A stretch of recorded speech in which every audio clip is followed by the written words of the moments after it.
Hello dear student, welcome to ABC Abbas biology classes. और आज हम लोग पढ़ेंगे क्लास 11th का ह्यूमन फिजियोलॉजी का पहला topic, that is digestion and absorption.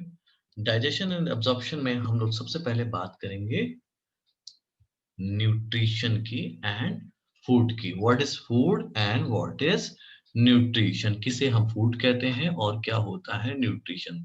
Let's start with the nutrition. What is nutrition? Nutrition is getting and utilization of energy rich nutrients.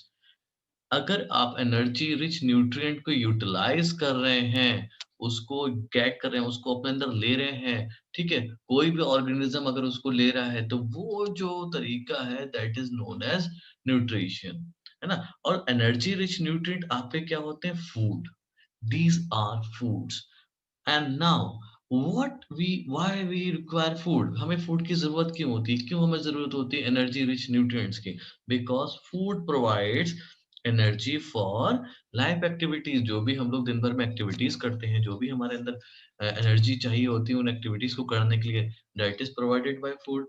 हमारी body यहाँ से लेकर यहाँ तक क्या हो रही है? ग्रोथ हो रही है। तो हमारी बॉडी में जो भी ग्रोथ होगी वो हमें किसके जरिए मिलेगी? एक कौन उसमें हेल्प करेगा? That is food. फूड क्या करता है? मटेरियल देता है for growth. Okay, now when we eat food our body temperature get maintain. जब भी हम फूड लेते हैं तो बॉडी टेम्परेचर हमारा मेंटेन रहता है, क्योंकि हमारे अंदर मेटाबॉलिक रिएक्शंस चलती रहती हैं। एंड बहुत बार ऐसा होता है कि हमारे जो होते हैं टिश्यूज डैमेज हो जाते हैं, कट लग जाता है, वुंड लग जाता है, चोटें लग जाती हैं, तो उसमें क्या होता है? उनकी रिपेयरिंग होना ज़रूरी है। तो फूड आपका उनकी रिपेयरिंग के लिए भी आपको प्रोवाइड करता है। So this is what we call food and this is what we call nutrition. Nutrition क्या है और फूड क्या है? देखिए, कौन कौन सी चीजें आपकी फूड न्यूट्रिएंट्स में आती हैं, कौन कौन सी, है ना, फूड न्यूट्रिएंट्स में आएंगी। आपका कार्बोहाइड्रेट आपका फूड न्यूट्रिएंट है, प्रोटीन्स फूड न्यूट्रिएंट है, फैट आपके फूड न्यूट्रिएंट्स हैं, विटामिन हैं, मिनरल्स हैं, वाटर है, ये सब के सब क्या है? फूड न्यूट्रिएंट्स हैं। इन सब में सबसे इंपॉर्टेंट रोल प्ले करता है आपका वाटर। वाटर आपका बहुत ही इंपॉर्टेंट रोल प्ले करता है दैट इन मेटाबॉलिक प्रोसेस। जो भी आपके अंदर मेटाबॉलिक या हमारे अंदर मेटाबॉलिक प्रोसेस चल रही होती है that is provided by water. मतलब जिसमें हेल्प करता है वाटर उन मेटाबॉलिक प्रोसेस को पूरा करने में। आपकी बॉडी को, हमारी बॉडी को क्या करता है? डिहाइड्रेशन से बचाता है। That help the body, that prevents the body from getting dehydrated. तो that is important role of water. That is very important role of water. So we are clear here with the nutritions and what is food. Now we'll talk about the digestive system. What is digestive system? देखिए, system में बहुत सारे organs मिलकर काम कर रहे होते हैं, तभी वो आपका सिस्टम बनता है। और डाइजेस्टिव सिस्टम की अगर बात करी जाए तो डाइजेस्टिव सिस्टम आपका दो चीजों से मिलकर बना है। पहला आपका एलिमेंट्री कैनाल, जिसको हम गट भी कहते हैं। दूसरा आपका डाइजेस्टिव ग्लैंड, जिसको आप एसोसिएटेड ग्लैंड्स भी कहते हैं। ओके, तो एलिमेंट्री कैनाल में आपका आता है mouth, buccal cavity, pharynx, oesophagus, stomach, small intestine, large intestine and anus. ये सब के सब आपके एलिमेंट्री कैनाल में आएंगे। It start from the mouth and ends with anus, alimentary canals में। ठीक, डाइजेस्टिव ग्लैंड में आपको कौन कौन से पढ़ने हैं? दैट इज, सबसे पहले सलेवरी ग्लैंड पढ़नी है, तब उसके बाद गैस्ट्रिक ग्लैंड पढ़नी है, लिवर पढ़ना है, पैंक्रियास पढ़ना है एंड इंटेस्टाइनल ग्लैंड्स पढ़नी है। डाइजेस्टिव ग्लैंड को हम लोग एसोसिएटेड ग्लैंड्स भी बोलते हैं। आप देख सकते हैं यहाँ पर डाइजेस्टिव सिस्टम का दे रखा है, ये आप देख सकते हैं, दैट इज माउथ। माउथ का आपकी एक ओपनिंग होती है, फेरिंग्स, फेरिंग्स से एक ट्यूब निकल के जा रहा होता है जिसको हम इसोफेगस बोलते हैं। इसोफेगस आपका ओपन होता है जे शेप स्ट्रक्चर में, जिसको स्टमक बोला जाता है। स्टमक आपका ओपन होता है into the small intestine, small intestine into the large intestine and finally opening होती है एनस से। ठीक है, तो ये आपका हमको एलिमेंट्री कैनाल में पढ़ना है। हमें ग्लैंड्स हमें पढ़नी होगी, सलाइवरी ग्लैंड्स पढ़नी होंगी, जो कि आपके माउथ पोर्शन में पाई जाएंगी, बक्कल कैविटी में पाई जाएंगी, नियर द ईयर पाई जाएगी। उसके बाद हम लोग गैस्ट्रिक ग्लैंड पढ़ेंगे जो कि आपके स्टमक में प्रेजेंट होगी। फिर हम लोग लिवर पढ़ेंगे, फिर पैंक्रियास पढ़ेंगे और देन लास्ट में इंटेस्टाइनल ग्लैंड्स पढ़ेंगे। तो डाइजेस्टिव सिस्टम में हम ये चीजें पढ़ने वाले हैं। चलिए फिर शुरू करते हैं। सबसे पहले पार्ट को एलिमेंट्री कैनाल के, दैट इज माउथ। माउथ आपकी अगर कहा जाए तो एक ट्रांसवर्स स्लिट है, एक ओपनिंग है, इस तरीके ट्रांसवर्स स्लिट है ये, ठीक? आप देखें यहाँ पर एक ट्रांसवर्स स्लिट है, ठीक है? That is covered by lips, upper lips and lower lips. एक लिप ये रहा और दूसरा लिप ये रहा, that is covered by 2 lips. Mouth का मेन फंक्शन ये होता है कि आपका जो फूड आपको खाना है, उसको अंदर ले आप ओपन करो और उसको खाने को अंदर ले सके। इवन आपका साउंड प्रोडक्शन में भी और स्पीच में भी हेल्प होता है। मगर डाइजेशन के केस में हम लोग सिर्फ़ इतना समझेंगे इसका काम क्या है टू रिसीव द फूड। आपको जो इंजेस्ट करना जो डाइजेस्ट करना है फूड उसको रिसीव कौन करेगा? आपका माउथ करेगा। माउथ के अंदर जो सारी कैविटी है, जो खालीपन है, ये खाली जगह जो है माउथ की, इसको हम लोग बोलते हैं बेटा बक्कल कैविटी। बक्कल कैविटी का दूसरा नाम ओरल कैविटी है। आपने ओरल बी टूथपेस्ट का भी नाम सुना होगा। माउथ कैविटी भी बोलते हैं इसको, ठीक है? अब इस ओरल कैविटी के अंदर क्या-क्या आएगा? इस ओरल कैविटी में आपके आएँगे पैलेट, ठीक है? पैलेट ये आपका, ठीक? ये आपको मिल जाएगा रूफ पे। फिर आपको मिलेंगे टीथ और टंग। ये 3 चीज़ें आपको बक्कल कैविटी में पढ़ना है। तो सबसे पहले शुरू करते हैं पैलेट की बात, ठीक? पैलेट आपके 2 तरीके के अगर आप रूफ पे देखेंगे अपने माउथ में तो आपको एक आगे की तरफ एंटीरियर पोर्शन में आपको पैलेट मिलेगा जो कि हार्ड होगा, इसी वजह से उसका नाम रख दिया गया है हार्ड पैलेट। जैसे-जैसे आप पीछे की तरफ जाएँगे तो आपको सॉफ्टनेस मिलती जाएगी जिसको जिसको हमने बोला है सॉफ्ट पैलेट। यहाँ के टिश्यू सॉफ्ट होते जाते हैं, यहाँ पर बोन नहीं होती, ठीक है? तो सॉफ्ट पैलेट। इसी सॉफ्ट पैलेट का जो एक्सटेंशन है, वो आपका कहलाता है ऊवुला। ठीक? The extension of soft palate is uvula. Uh, इसका काम ये होता है जब आप खाना खा रहे होते हैं, खाना खाते टाइम जब आप इंगल करते हैं, अपने अंदर निगलते हैं उस खाने को, तो ये क्या करता है नाक के जो अंदर वाले छेद हैं, ठीक है? उनको ये बंद कर देता है। यहाँ पर जो अंदर वाले छेद होते हैं, इनको आपका एंगल्फिंग के टाइम पे ऊवुला बंद कर देता है, जिससे कि खाना आपके नाक में ना पहुँचे। साँस छोड़ते टाइम या है ना, खींचते टाइम तो प्रिवेंट करता है खाने को to reach into the interior layers. Okay? Now इसके बाद अगर आप देखेंगे, ये तो हो गया रूफ की बात, ये रूफ पे है। अगर आप देखेंगे फ्लोर पे, तो फ्लोर पे आपको मिल जाएगी टंग। टंग टंग ये देखिए आप, ये है टंग। टंग एक मस्कुलर ऑर्गन है जो कि फ्लोर से जुड़ा ये हिस्सा क्या कहलाएगा? ये फ्लोर है, जो कि फ्लोर से जुड़ा होता है बक्कल कैविटी के और जोड़ने वाला एक लिगामेंट होता है टंग को, जिसको हम लोग कहते हैं बेटा फ्रेनुलम। अगर आप अपनी टंग को ऐसे करके ऊपर करके देखेंगे तो आपको मिल जाएगा यहाँ पर एक लिगामेंट टाइप का जिसको आप बोलेंगे फ्रेनुलम। वेरी इंपॉर्टेंट टर्म्स अपनी फ्रेनुलम से जुड़ा होता है। और आप जब ज़बान को अपनी बाहर निकाल के देखेंगे तो आपको पता लगेगा कि आपके बाहर ज़बान पे बहुत सारे पैपिले हैं। पैपिले का काम क्या होता है? Papillae consist of taste buds that provide you taste. आप जो डिफरेंट डिफरेंट टेस्ट आप करते हैं sweet, salty, sour, bitter, spicy that because of the papillae that consist of taste buds. Three types of papillae you can found on your tongue. Number one, circumvallate,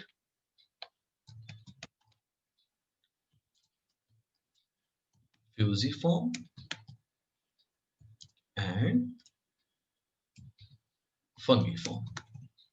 तीन तरीके के palette आपको papillae आपको मिल जाएँगे। सर्कमवैलेट papilla मिल जाएगा आपको, fusiform papilla मिल जाएगा और पंजिफॉर्म पैपिले मिल जाएँगे, जो आपके रहते हैं। सबसे लार्जेस्ट जो होगा सर्कमफैलेट होगा, जो कि आपके at the back of the tongue मिलते हैं। इस पीछे के एरिया में आपको मिल जाएँगे, इस जगह, यहाँ पर, इस बै और पीछे आप देखेंगे टंग में तो सर्कमवैलेट पैपिले आपको मिल जाएँगे। ठीक है? और आप देखेंगे आप जब अपना ये हिस्सा आप मिरर में देख सकते हैं तो लास्ट में आपको दिखेगा कि कुछ बल्जी पार्ट होता है at the both side of the tongue, है ना? Either side of the tongue. इनको हम लोग बोलते हैं tonsils. This swell up during infection. जब कोई इन्फेक्शन होता है या आप ज़्यादा खट्टा खा लेते हैं तो आपको ये स्वेल अप हो जाते हैं और इनका ये स्वेल अप इन्फेक्शन के केस में भी होते हैं। तो टॉन्सिल्स आपके मिल जाते हैं at the back of the tongue. तो ये चीज़ें आपको कहाँ मिल जाएँगी? बक्कल कैविटी में मिल जाएँगी। एक पैलेट मिलेगा, ठीक है? जो कि आपका रूफ पे मिलेगा, ठीक है? टीथ मिलेंगे, साइड बाय साइड दोनों जॉज़ में मिलेंगे और आपकी टंग मिलेंगी। ये 3 चीज़ें आपको मिल जाएंगे, पैलेट, टीथ एंड टंग। तो थोड़ा सा और डिटेल में पढ़ेंगे हम लोग, टीथ को हम लोग पढ़ेंगे, व्हाट इज टीथ। तो टीथ में हम लोग सबसे पहले बात करेंगे डेंटिशन की। डेंटिशन क्या है? Nature and mode of arrangement of teeth. आपके दांतों का, हमारे दांतों का नेचर क्या है और उनके मोड ऑफ अरेंजमेंट क्या है, किस तरीके से अरेंज है, कौन सा दांत कहाँ पर है। जैसे कि फॉर एग्जांपल ये 4 दांत आपको दिख रहे हैं, है ना? दीस 4 आर इंसीजर, ये आगे की तरफ है, ठीक? यानी 4 भी मैंने कहा तो ये क्या हो गया, नंबर हो गया इनका। देन आपके कैनाइन्स, देन आपके प्रीमोलर, फिर आपके मोलर। इस तरीके से जो नेचर जो है दांतों का किसी में नहीं पाया जाए, कोई किसी में होमोडोंट टीथ होते हैं, किसी में हेटेरोडोंट टीथ होते हैं, डिफरेंट डिफरेंट तरीके के नेचर के टीथ होते हैं, ठीक है? तो नेचर जो और मोड ऑफ अरेंजमेंट टीथ का है, इनकी स्टडी कहलाती है डेंटिशन। तो the nature and mode of arrangement of teeth is called dentition. क्या नेचर है, क्या मोड ऑफ अरेंजमेंट है दांतों का, वो आपका डेंटिशन कहलाता है। अगर ह्यूमन स्पेसिफिक ह्यूमन डेंटिशन की बात करी जाए तो आपको 3 तरीके के दांत इसमें पढ़ना है। पहला आप पढ़ेंगे हेटेरोडोंट, दूसरा आप पढ़ेंगे थिकोडोंट, तीसरा आप पढ़ेंगे डायफायोडोंट। तो 3 तरीके के हम लोग को दांत पढ़ना है ह्यूमन डेंटिशन में। एक आपका हेटेरोडोंट पढ़ना है, दूसरा आपको थिकोडोंट पढ़ना है, तीसरा आपको डायफायोडोंट पढ़ना है। ओके, तो 3 हम दांत पढ़ेंगे। तो सबसे पहले शुरू करते हैं हम लोग हाई हेटेरोडोंट। हेटेरोडोंट समझना आसान है, बहुत आसान है। हेटेरो का मतलब होता है डिफरेंट, डॉट का मतलब होता है दांत, ठीक है? हेटेरोडोंट डेंटिशन क्या होगा? अगर किसी ऑर्गेनिज्म में डिफरेंट काइंड्स ऑफ टीथ हो, तो वो आपका ऑर्गेनिज्म कैसा हो जाएगा, हेटेरोडोंट। और ऐसा डेंटिशन क्या कहलाएगा? आपका हेटेरोडोंट डेंटिशन। और ह्यूमन डेंटिशन में आप देखेंगे तो ह्यूमंस के पास डिफरेंट काइंड्स ऑफ टीथ होते हैं, तो इसलिए ह्यूमन डेंटिशन में एक आप पढ़ना पड़ता है कि human dentition is heterodont dentition. तो इसमें आप 4 तरीके के दांत देख सकते हैं। एक कैनाइन, सॉरी इंसीजर्स, जो कि आपकी कटिंग के लिए होते हैं, देन आपके कैनाइन जो आपकी आपके टीयरिंग के लिए होते हैं, देन आपका प्रीमोलर जो कि मैस्टिकेशन के लिए होते हैं, देन आपका मोलर, वो भी आपका सेम ग्राइंडिंग एंड मैस्टिकेशन के लिए होते हैं। यहाँ पर नाम बदल गया है, दीज आर व्हाट इंसीजर, ये आपके इंसीजर है। इसके बाद आपके आ जाते हैं, ये आपके कैनाइन कहलाएंगे, फिर आपके प्रीमोलर्स आते हैं, देन आपके मोलर्स आते हैं। ओके, तो 4 डिफरेंट तरीके के आपको दांत मिल जाते हैं ह्यूमन में, इसीलिए ह्यूमन का डेंटिशन आपको हेटेरोडोंट डेंटिशन कहलाता है। इसमें आपके इंसीजर आएंगे, कैनाइन आएंगे, प्रीमोलर आएंगे, मोलर आएंगे। प्रीमोलर और मोलर इनको हम चीक टीथ भी कहते हैं, ठीक है? बिकॉज इनके पास क्या होते हैं, कस्प होते हैं। तो premolar and molar collectively called cheek teeth. Function बहुत इंपॉर्टेंट है याद करना, incisor for cutting, canine for tearing and both these for mastication and grinding, ठीक है? तो ये इनके फंक्शन है। Next is thecodont. देखिए हम लोगों के दांत जो है बेटा ऐसे बाहर बाहर तो अटैच है नहीं। हमारे दांत किसके अंदर है, सॉकेट्स के अंदर है, जॉ सॉकेट्स के अंदर है। ये जो है अंदर तक सॉकेट गया है। जॉ जो हमारा ये जबड़ा है इसमें सॉकेट्स बने हुए हैं, इनके अंदर दांत है। तो अगर ह्यूमंस में दांत जॉ सॉकेट्स में पाए जा रहे हैं, अगर ऐसा डेंटिशन मिल रहा है जिसमें teeth are place in the jaw sockets, ऐसा डेंटिशन आपका कहलाएगा thecodont dentition. Okay, so when the teeth are placed in the jaw socket, this dentition is known as thecodont dentition. आप देख सकते हैं इंसीजर इसमें जाएगा, कैनाइन आपका इस सॉकेट में जाएगा, फिर आपके प्रीमोलर जाएंगे, फिर आपके मोलर जाएंगे। इस तरीके से दांत जॉ सॉकेट्स के अंदर प्लेस होते रहते हैं। हमें जो बहुत जो दिखता है ये सुपर ऊपर का पार्ट होता है, बाकी दांत आपका नीचे की तरफ होता है, अंदर की तरफ होता है, into the jaw sockets. Okay, तो ऐसा डेंटिशन जिसमें दांत आपके किसके अंदर हो, जॉ सॉकेट्स के अंदर हो, वो आपका कहलाता है thecodont dentition. Third type of dentition is diphyodont dentition. Di का मतलब 2 बार, फायो मतलब आना, ठीक है? जब किसी भी ऑर्गेनिज्म में दांत जो है 2 बार आए, appear twice in a life time, उसकी पूरी जिंदगी में 2 बार दांत आए, तो वो आपके डायफायोडॉन्ट डेंटिशन कहलाता है। ह्यूमंस के डेंटिशन को अगर आप देखेंगे तो ह्यूमंस के डेंटिशन आपका डायफायोडॉन्ट ही है, क्योंकि इसमें 2 तरीके के दांत आते हैं, एक आपका मिल्क टीथ आता है, दूसरा आपका परमानेंट टीथ आता है, ठीक है? मिल्क टीथ क्या होते हैं? मिल्क टीथ को हम लोग कहते हैं डेसिडुअल टीथ। 20 होते हैं टोटल, नंबर में 20 आते हैं। 6 से 7 महीने की उम्र के आने लगते हैं, जब बच्चा 6 से 7 महीने की उम्र पहुंचता है, ये आपके मिल्क टीथ आना शुरू हो जाते हैं। और जब बच्चा 6 से 7 साल की उम्र का हो जाता है तो ये मिल्क टीथ आपके गिर जाते हैं और वहां पर निकलने आ लगते हैं आपके परमानेंट टीथ। तो बेसिकली जो मिल्क टीथ है वो ही आपके गिरेंगे 20 नंबर होते हैं इनके, ठीक है? और आपके उसके बाद उसकी जगह आ जाएँगे milk teeth, sorry permanent teeth. Permanent teeth आपके परमानेंट नाम से पता लग रहा होगा, फिर ये उसके बाद जाने वाले नहीं है, 32 होते हैं नंबर में, ठीक है? अगर आप दाँत को देखेंगे तो दाँत में जो आपका च्यूइंग सरफेस है that is made up of enamel. Enamel से बना होता है, जो च्यूइंग सरफेस होता है, चबाने वाला जो सरफेस होता है that is made up of enamel. ये आपका हार्डेस्ट सब्सटेंस है बॉडी का। तो दाँत हमारे कितने टाइप हो गए, डेंटिशन कितने टाइप के, 3 टाइप के हो गए। Heterodont different type of Trichodont when the teeth are in the jaw socket and diaphyodont when the teeth appear twice in a lifetime. This is diaphyodont. Number आपको याद करना जरूरी, एक बार थोड़ा सा और देख लेते हैं नंबर कौन कौन से। देखिए आपके मिल्क टीथ के नंबर कितने 20 और आपके परमानेंट टीथ के नंबर कितने 32। तो जो नंबर हैं तो इन नंबर का एक और चीज हमें पढ़ना होगी that is dental formula. Arrangement भी उसमें निकल आता है, ठीक है? तो डेंटल फॉर्मूला क्या है? डेंटल फॉर्मूला हमें पढ़ना बहुत ज़रूरी है। डेंटल फॉर्मूला क्या है? द फॉर्मूला जो कि एक्सप्लेन करे किसने किस काइंड्स के टीथ हैं और उनके नंबर कितने हैं, ठीक है? किस काइंड के टीथ है, मतलब कि कौन-सा इंसीजर है, नहीं है, कैनाइन है, नहीं है, प्रीमोलर है, नहीं है, मोलर है, नहीं है। तो कि अगर इंसीजर है तो कितने हैं, प्रीमोलर है तो कितने हैं? तो ये different different kinds of teeth and number of teeths का जो फॉर्मूला निकल के आता है, उसको हम लोग डेंटल फॉर्मूला कहते हैं। तो हमें आसानी भी लग जाती है। जैसे फॉर एग्ज़ाम्पल मैं यहाँ पर लिख रहा हूँ आईसीपीएम।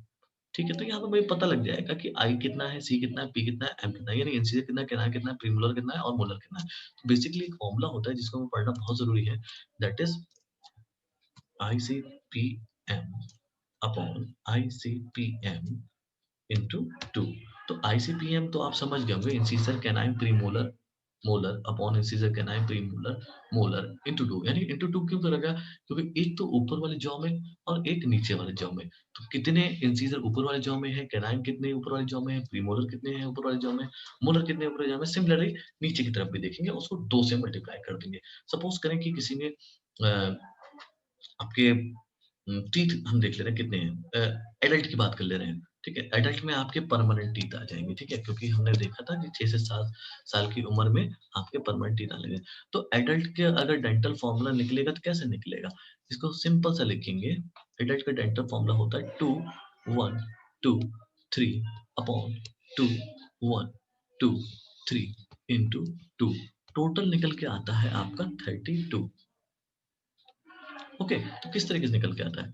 2 1 2 3 क्या है? 2 I C P M upon I C P M into 2। अब इसको देखिए, आई आपके कितने हो गए ऊपर वाले जॉ में 2, सी कितने हो गए कैनाइन कितने को 1, प्रीमोलर 2, मोलर 3। तो टोटल कर लोगे इनका 2 और 1 3, 3 और 2 5, 5 और 3 8, 8 इंटू 2 16।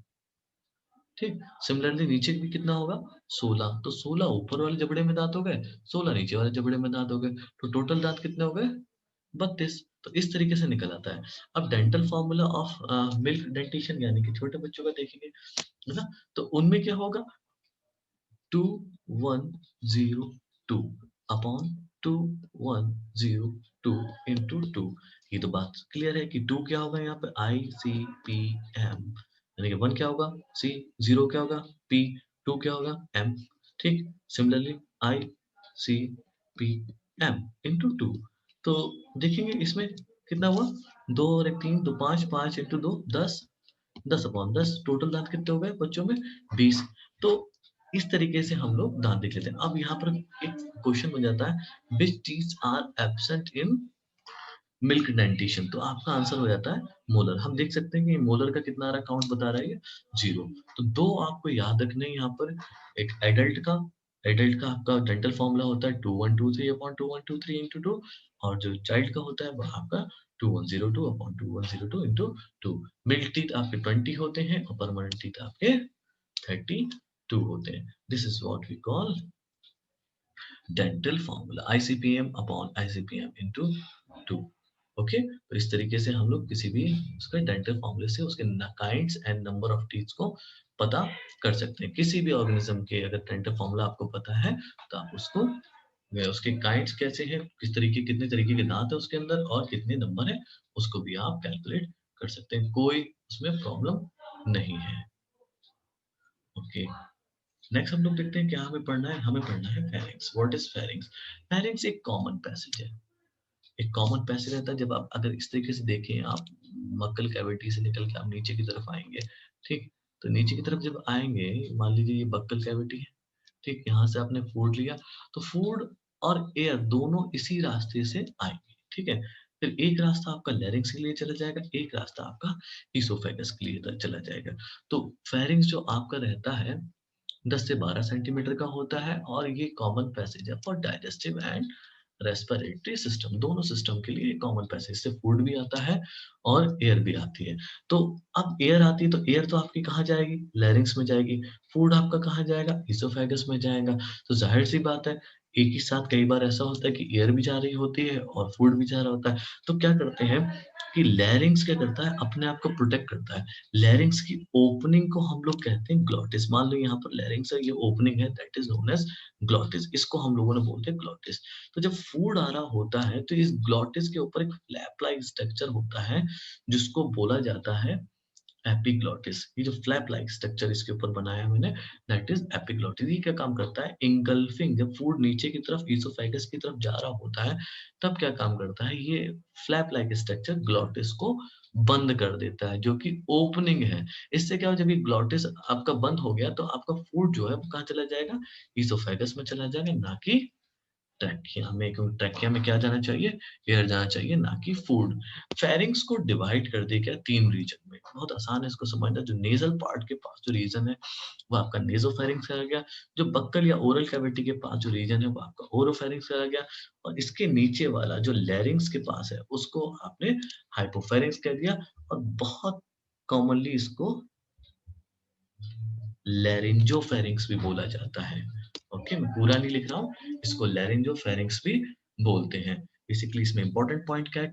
फेरिंक्स आपका कॉमन पैसेज हो गया, ठीक, फूड भी जाएगा, इससे एयर भी जाएगी, ठीक है। फूड आपका ट्रैकिया में ना जाए, इसलिए क्या होता है कि आपके लैरिंग्स की जो ओपनिंग होती है ग्लॉटिस, उसको कवर करके रख दिया जाता है, जिससे epiglottis that prevents the entry of food into the trachea. Alright, इसके बाद जो हम लोग पढ़ने वाले हैं दैट इज इसोफेगस। इसोफेगस एक आपका मस्कुलर ट्यूब है, मस्कुलर ट्यूब है। 30 सेंटीमीटर का होता है, इसको याद रखना है। 30 सेंटीमीटर का होता है। देखिए आपका फूड कहाँ था? ये आपका बक्कल कैविटी, ठीक। इसके बाद आपका फेरिंग्स, देन आपका नीचे की तरफ क्या आएगा? इसोफेगस आएगा, ठीक। उधर तो आपका लैरिंग्स आ गया, इधर इसोफेगस आएगा। ये आपका खुलता किस में है? स्टमक में। ये आपका स्टमक में खुलेगा, ठीक है। मस्कुलर ट्यूब है जिसका काम क्या होता है? जो फूड को कहाँ लेके जाना? स्टमक में लेके जाना। Okay, that conducts the food into the stomach. ये स्टमक तक फूड को लेके जाता है, ठीक है। अब जब ये स्टमक तक फूड को लेके जाएगा तो ये नहीं चाहेगा कि स्टमक से फूड आपका बाहर आए, ठीक है। और उसको कंट्रोल करने के लिए स्टमक में एक स्फिंक्टर दिया होता है जिसको हम लोग कहते हैं गैस्ट्रोइसोफेगल स्फिंक्टर, ठीक है। बेसिकली ये सर्कुलर मसल का होता है। कौन सी मसल्स हैं ये? Circular muscle. देखो, इसको इसोफेगल इंस्पेक्टर भी बोलते हैं, कार्डियक इंस्पेक्टर भी बोलते हैं, गैस्ट्रो इसोफेगल इंस्पेक्टर भी बोलते हैं। इसका काम क्या होता है? It control the opening of oesophagus into the stomach. कब इसोफेगस को स्टमक में खुलना है, कब नहीं खुलना है, ये कंट्रोल कौन करेगा? That is controlled by this sphincter, that is known as gastro oesophageal sphincter, ठीक है। यहाँ तक हमने समझ लिया। बेसिकली काम क्या होता है इनका, इसोफेगस का? इसका काम होता है भैया फूड को कहाँ तक पहुँचा देना? स्टमक तक पहुँचा देना, ठीक है। तो यहाँ पर आप देखेंगे जो फूड जो आपका पहुँचेगा स्टमक तक, ठीक है, वो आपका पहुँचाएगा by the contraction of muscle. जो यहाँ पर मसल्स है, यहाँ पर जो मसल्स है, ये जो यहाँ इस इसोफेगस में जो मसल्स प्रेजेंट होंगी, इसमें मसल्स प्रेजेंट होंगे, वो क्या करेंगी? आपके इनवॉलंटरी मस्कुलर मूवमेंट दिखाएंगे, जिसको हम लोग बोलते हैं पेरिस्टालसिस।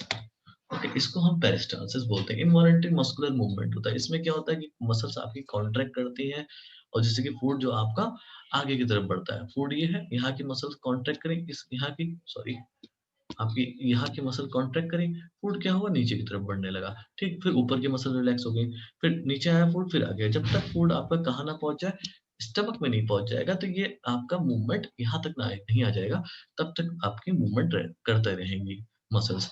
इस मूवमेंट को हम लोग कहते हैं पेरिस्टाल्सिस, ये आपका इन्वॉलंटरी मूवमेंट होता है। ओके? तो ये हो गया आपका इसोफेगस। अगला पार्ट जो हम पढ़ेंगे दैट इज स्टमक। स्टमक आपका जे शेप ऑर्गन है। जे शेप ऑर्गन। आप देखेंगे अगर ये इसोफेगस है और इस तरीके से बनाया जाए तो ये आपका इतना एरिया, ये जो बनाया मैंने यहाँ से लेकर यहाँ तक, ठीक है, ये आपका बन गया स्टमक। ये जे शेप स्ट्रक्चर होता है, ये डिस्टेंसिबल होता है, खिंचाव होता है इसमें। इसका मेन काम क्या होता है, जब फूड खाते हो, ठीक है, वो फॉरन डाइजेस्ट तो होता नहीं है, तो डाइजेस्ट करने के लिए कहाँ जाता है, आपके स्टमक में जाता है, स्टोरेज। तो स्टमक आपका स्टोरेज का भी काम करता है। जो फूड आपका एकदम से आप खाते हो कि फौरन भूख लगे नहीं, क्योंकि 4 से 5 घंटे तक आपका फूड स्टमक में पड़ा रहता है एज अ स्टोरेज, और वहां पर उसका डाइजेशन चलता रहता है। स्टमक के 3 पार्ट्स आपको पढ़ने हैं। स्टमक के 3 पार्ट्स आपको पढ़ने हैं।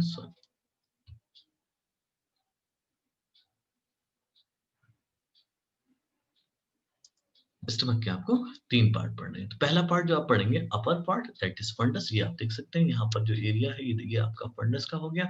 इसके बाद जो मिडिल पार्ट है वो आपका रहता है कार्डियक, ठीक। इसके बाद आपका लास्ट जो पोर्शन होता है जो कि ड्यूडेनम में जाके खुलता है वो आपका कहलाता है पाइलोरिक, और जो सराउंडेड जो सर्कुलर पोर्शन है अंदर का वो आपका कहलाता है फंडस, सॉरी बॉडी, बॉडी कहलाता है। ओके। अब इंटरनली अगर आप देखेंगे, अगर इनर वॉल को देखेंगे स्टमक की, तो वहां पर आपको बहुत सारे लॉन्गिट्यूडनल फोल्ड्स मिलेंगे। इन फोल्ड्स को हम लोग कहते हैं gastric रुगे। Okay, that increase the surface area for digestion, के डाइजेशन का सरफेस एरिया को बढ़ा देते हैं। ओके, अभी हमने पढ़ा था इससे पहले ईसोफेगस में कि यहाँ पर एक स्फिंक्टर पाया जा रहा था जिसको हम लोग कह रहे थे कार्डिक स्फिंक्टर या फिर गैस्ट्रोइसोफेगल स्फिंक्टर, जो कि कंट्रोल करता है opening of oesophagus into the stomach. Similarly आपके यहाँ पर भी एक स्फिंक्टर पाया जाता है जिसको हम लोग बोलते हैं पाइलोरिक स्फिंक्टर, ठीक है, जो कि कंट्रोल करता है opening of this part into the duodenum. जब तक आपका फूड डाइजेस्ट नहीं होता तब तक ये कंप्लीटली डाइजेस्ट तो फूड यहाँ स्टमक में नहीं होता है, जितना भी डाइजेस्ट होता है जितनी देर के लिए रुकना है वो आपका रुका रहेगा until unless this inspector do not open, जब तक ये आपका ओपन नहीं होता। ओके, तो ये आपको स्टमक में इतने पार्ट मिल जाएंगे, एक फंडस मिल जाएगा, दूसरा आपको कार्डिक मिल जाएगा, तीसरा आपको पाइलोरिक पार्ट मिल जाएगा जिसको हम एंट्रम भी बोलते हैं, ठीक है। तो पाइलोरिक रीजन में ही आपको स्फिंक्टर मिलता है जिसका नाम होता है पाइलोरिक स्फिंक्टर। इसके बाद आपको हम लोग को पढ़ना है स्मॉल इंटेस्टाइन। स्मॉल इंटेस्टाइन आपका लॉन्गेस्ट पार्ट है, गट का सबसे लंबा पार्ट है, ठीक। 7 मीटर लॉन्ग है, 2.5 सेंटीमीटर इसका डायमीटर है। 3 पार्ट हमें पढ़ने होंगे, एक ड्यूडेनम, जेजनम और इलियम। ड्यूडेनम आपका सी शेप्ड है, पहला पार्ट है, जेजनम मिडिल पार्ट है, टर्मिनल पार्ट आपका इलियम है। तो ये 3 पार्ट हमको पढ़ना होंगे, ठीक है। तो आप अगर इंटेस्टाइन को देखेंगे, ये देखिए आप, ये इसोफेगस और ये आपका इसोफेगस, ये आपका स्टमक, ठीक है। इसके बाद सी शेप, ये यू शेप भी कहते हैं कुछ लोग, सी शेप भी कहते हैं। ये सी शेप जो स्ट्रक्चर है ये आपका कहलाएगा स्मॉल इंटेस्टाइन, यहाँ से शुरू हो जाती है, इसको हम लोग बोलते हैं ड्यूडेनम। इसके बाद आपका आता है जजनम, ये देखिए मिडिल पार्ट, और लास्ट पार्ट जो आता है वो आपका इलियम। ओके, तो जब आप इंटेस्टाइन में देखेंगे तो आपको मिकोसा लेयर में आपको फिंगर लाइक प्रोजेक्शन मिलेंगे जिसको हम लोग बोलते हैं विलाय, ठीक है। These विलाय increase the surface area for the digestion, ये भी आपका डाइजेशन के सरफेस एरिया बढ़ा देती हैं। अगर आप हर विलाय पे देखेंगे, आप ये देखिए ये आपका इन्होंने विलाय दिखाया, ये है विलाय, ठीक। विलाय पे कुछ ब्रश बॉर्डर कॉलमिनार एपिथेलियल दिख रहे हैं जिनको जिसको जिसमें आपको मिलते हैं माइक्रोविलाई, यानी विलाई पे आपको मिल जाते हैं माइक्रोविलाई। इवन हर विलाई में आपको मिलेंगे कैपिलरी नेटवर्क, इस तरीके से कैपिलरी नेटवर्क मिलता है, ठीक है। और यहीं पर मिलती है स्मॉल लिम्फ वेसल जिसको हम लोग कहते हैं lacteal, that help in digestion of fats. Okay, lacteal आपका मिलता है कहाँ पे? वेलस में, ठीक है? जो आपका वेलस होगा यहाँ पर आपको कैपिलरी नेटवर्क में मिलेगा और छोटी लिम्फ वेसल में मिलेंगी, जिस जो कि हेल्प करती है आपको डाइजेशन ऑफ फैट्स में। देखिए, ये आपका सिंगल पोर्शन है विलाई का, ठीक? और इसके यहाँ पर इसमें दिखा रखा है माइक्रोविलाइज है। अब देखिए कैपिलरी नेटवर्क है, ये आपका कैपिलरी नेटवर्क है, ठीक है? बीच में एक आपकी लिम्फ वेसल जा रही है येलो कलर की, that is known as lacteal. Okay, तो ये चीजें हमें किसमें मिलती है? स्मॉल इंटेस्टाइन में मिलती है। विलाय में मिलेगी और विलाय में आपको माइक्रोविलाय मिलेगी और even they are even they consist of capillary network and small lymph vessel that is known as lacteal. Next is large intestine. Large intestine आपकी ओनली 1.5 मीटर लॉन्ग होती है। 3 पार्ट होते हैं इसके, caecum, colon and rectum. Okay, caecum आपका देखेंगे ये वाला पोर्शन जो होता है, ये जो पोर्शन है that is known as caecum, ठीक है? वेल डेवलप होगा ओनली इन हर्बीवोर्स और ह्यूमंस में आपका बहुत छोटा होता है, ठीक है? अब सीकम से एक पोर्शन यहाँ जा रहा होता है जिसको हम लोग कहते हैं वर्मीफॉर्म अपेंडिक्स। ये एक फिंगर लाइक वेस्टिजियल ऑर्गन है जिसका नाम है वर्मीफॉर्म अपेंडिक्स। इसके बाद आप ऊपर जब चलेंगे तो ये आपको कोलन मिलेगा जिसको हम असेंडिंग कोलन करेंगे। कोलन का दूसरा पार्ट जो होगा फिर आपका ट्रांसफर कोलन, देन आपका डिसेंडिंग कोलन। यहीं पर एक छोटा सा और पोर्शन होता है जिसको हम बोलते हैं सिग्मोइड कोलन, ठीक है? तो 4 पोर्शन में डिवाइडेड है आपका ascending colon, transfer colon, descending colon and sigmoid और पेल्विक कोलन, दोनों कोलन कह सकते हैं, ठीक है? जो ये पेल्विक कोलन होता है ये बेसिकली आपका खुलता किसमें है? रेक्टम में। और रेक्टम आपका खुलता है एनस में, ठीक है? एनस में यहाँ पर आपको एक स्फिंक्टर मिलता है जिसको हम लोग बोलते हैं एनल स्फिंक्टर। यहाँ पर आपकी सर्कुलर वॉलेंट्री मसल होती है जो कि कंट्रोल करती है opening and closing of anus, that is circular voluntary muscle, ठीक है? तो लार्ज इंटेस्टाइन के 3 पार्ट हो गए, सीकम हो गया, कोलन हो गया और रेक्टम हो गया। सीकम आपका डेवलप होगा किसमें? हर्बीवोर्स में और मैंस में ये कम होता है। ओके, तो ये हो गया आज का आपका एलिमेंट्री कैनाल। नेक्स्ट लेक्चर में हम लोग बात करेंगे डाइजेस्टिव ग्लैंड्स की जो कि आपके एसोसिएटेड ग्लैंड्स हैं। Till then bye bye, take care.